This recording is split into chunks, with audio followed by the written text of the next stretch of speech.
All right, welcome back. So, news of the day as we get into the training camp part of the season, and we're not too far out. We're 10 days out from season being a thing. BC has made it official that the Canucks will be playing at home. And again, they're the second province to say yep. So, there's still, Quebec, Ontario, Manitoba haven't officially announced it, but they will. If BC has said, hey, we're okay with this plan, the other provinces will be okay as well. So that's just been made official. And while the team was getting a green light to play at home, Travis Green, Jim Benning also confirmed today that they're working on an extension with Travis Green. So Travis Green, there's been some talk about him working as a lame duck coach, that he doesn't have an extension beyond this season, and maybe the team, no. They are happy with Green, and the plan is to sign him to an extension as soon as possible. So they're working on it. We'll see what that looks like, but it doesn't look like there's going to be any change at the top. Either behind the bench or general manager anytime soon. Interesting news with Toronto. So we're getting into some news about who's going to play on what line and what they're going to try. This doesn't mean we necessarily see it this way. But the plan in Toronto is to have Joe Thornton playing with Matthews and Marner. Now this is where things get interesting because Thornton, of course, people will say he's too slow. It's going to drag that line down. Hyman would drop to the third line. That would be a surprise to me if Joe Thornton was actually playing on the first line. And I don't know how well that may go, but you know what? Kudos to them for trying something different. We'll see how it goes. And Tavares will be playing with Nylander and Jimmy Vesey. So, again, big change right there. And what Kyle Dubas has said he's looking for is consistency. He wants to see that consistency from this team. And maybe he looks at this lineup and says, you know what, if we match this up right. And I think one thing I will say in their favor, you need 3 scoring lines. You need 2 that are really, really good scoring lines. You need that third line to be able to put the puck in the net often enough to keep the other team honest. And then for the fourth line, it doesn't necessarily have to provide that offense, but it's that energy, it's that difference maker, that line you can throw out there after you have a goal against that can kind of get the crowd into it. When crowds are available, of course, and can get the team fired up as well. So, yeah, we'll see how their lines end up, if this is what we end up seeing throughout the season. But they're trying something different. Speaking of which, now, last season, DeAngelo was paired most often with Mark Stahl. Stahl is gone, of course, so they've paired him, at least in camp, with Trouba. And again, we'll see whether or not that's where things end up for DeAngelo. But him with Trouba, it's interesting, because DeAngelo is offense. So Trouba would be counted on to cover things defensively. If this works, this could be an elite level pairing. And Capo Caco has been paired with Panarin and Strome. So Lafreniere, who people are very excited to see, they plan to start him on the third line and have Caco playing with Panarin and Strome. So if you're in the market of looking at being in a fantasy league, Caco might be a very good pickup, because if he's playing with Panarin and Strome, he's going to get his share of points. Absolutely. Even if Panarin doesn't live up to what he did last season, which is going to be very difficult for him, right? Because that was kind of a perfect season. He's still about a point a game guy. So you've got to think Kakko at the very least should, over 56 games, if he's on a line with Panarin and Strome, get what, 35, maybe 40 points at the very least? Should happen. So there we go. Michael Stone just can't leave Calgary, can he? So first they bought him out, 2019? And then they brought him back. And now he's a UFA, and they're bringing him back on a tryout once again. So Michael Stone, very likely to end up back on the Calgary Blue Line. It's obviously purely a depth move, and I don't think there's Flames fans are going to be upset at him coming back for depth. So there you go. Devon Taves. This is interesting to me that the Colorado Avalanche, they're kind of going all in with Taves here. Devon Taves paired with Makar in camp. And if that works, we'll see how the rest of that blue line shakes down. Eric Johnson is back. He's healthy. He's back in the lineup. But the other interesting one is they've got Burakovsky on the first line. So Burakovsky, line 1 for him.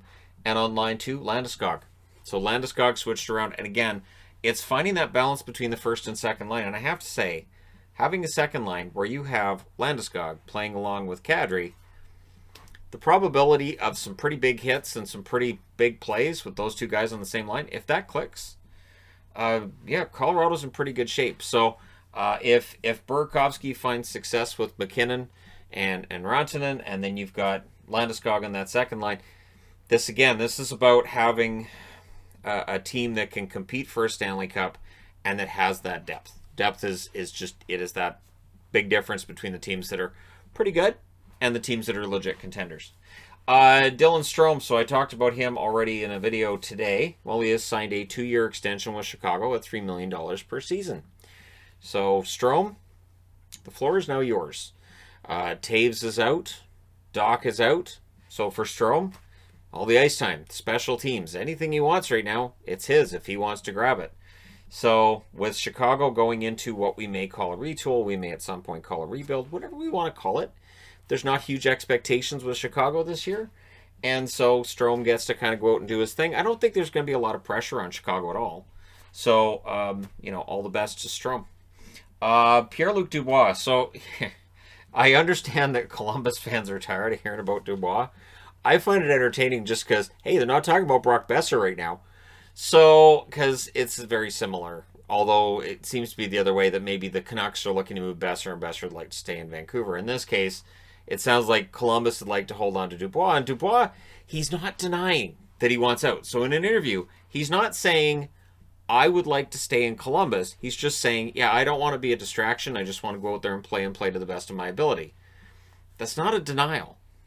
It's not him saying, I love being here and I want to stay here for as long as possible. And again, signing that bridge deal when they wanted to sign him to a long-term deal. It's just, it all adds up to give the media a reason to say, hey, look, this guy wants to leave.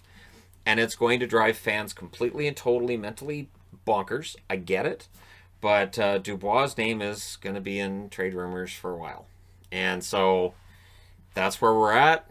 Once we get to the season 10 days from now and he starts playing, if he gets off to a slow start, those rumors will just go crazy. And is he not off to a good start because he wants out? He doesn't look like he's happy. He wasn't smiling on the bench during this play. Like people will overanalyze it. It'll be entertaining, and I'm here for it. But he's not coming out and saying the things that you would expect a guy to say if he wants to stick around. So that's the only thing. And I'm not saying he wants out. I'm just saying I totally get why the media thinks he wants out and why fans are going nuts over it. It's entertaining because this is not dealing with the team that I cheer for. So I find it mildly humorous. Now, speaking of getting free agents signed, David Poyle says he's talking to Luke Cunning daily. Cunning is not signed. He's an RFA, not signed. So the longer this goes, the greater the chance that Cunning doesn't start the season with Nashville. And with Nashville wanting to have a bounce-back season and wanting to get back into contention, you need to have Cunning signed. You need to get that done. So the faster Poyle gets that done, the better. And we'll see. We'll see how much Cunning gets. I don't think it's going to be a ton of money. It's going to be a bridge deal. I find it kind of weird that some of these guys are taking so long to sign when they're all just going to be bridge deals. And they're not going to be for the kind of money that they would have expected prior to everything being shut down. But just sign your contract, go out there, earn your money, and 2 years from now, maybe you get the cash that you want. And last note on the board is the Oilers. So the Oilers had tremendous special teams, but for them to really hit that next level, they know this as well. They need to improve their 5-on-5 play. So the power play's fantastic. The penalty kill was amazing. They need to work on that 5-on-5 play and get to that level with 5-on-5 as well in order to really and truly become a contender. Because then if you're playing against them, you just go, okay, we just have to be smart. We have to just don't take penalties. Don't, watch yourself out there because they'll make us pay. The other side of that coin too, though, and I will say this, is that while their 5-on-5 play needs to improve, it will change your game plan against the Oilers if you know you can't afford to take a penalty.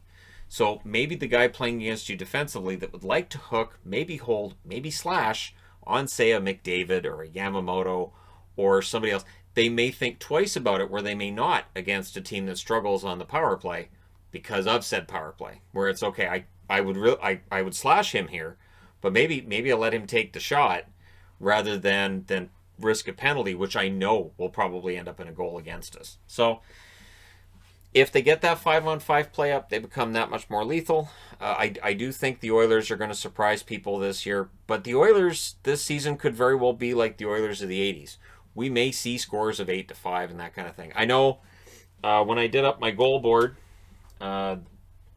yesterday, so during all the hockey that was being played, I did up my goal board and I did it by division, and people took note right away that I have 9 of each team. I'm anticipating there being more scoring this year than normal, so I have 9 of each. This is just for while I'm watching the games. I have these magnets to use to denote the goals scored by each team, and it's nice to have all 31 teams back on the board. This is the first time I've had all 31 teams on the board in 10 months. And did I do it early? Yeah. Yep, absolutely. Probably about a week earlier than I otherwise would have, but it's nice to have that and go, hey, we're a week and a half from now I'm going to be able to use all these. So I'm expecting goal scoring to be up. I expect teams with really lethal offenses to have pretty good years, and people in fantasy hockey to really enjoy themselves, unless they really like defense and goaltending.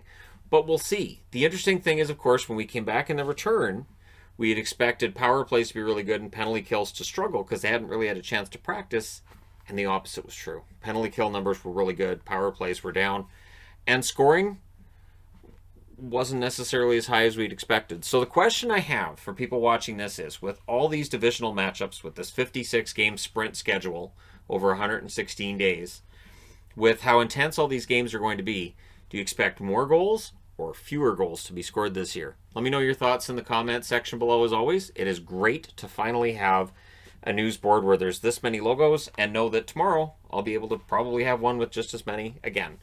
So let me know your thoughts. Hit like and subscribe if you're browsing right through. You just happened upon this video. Thank you guys so much for watching, for all your support. I will talk to you again soon.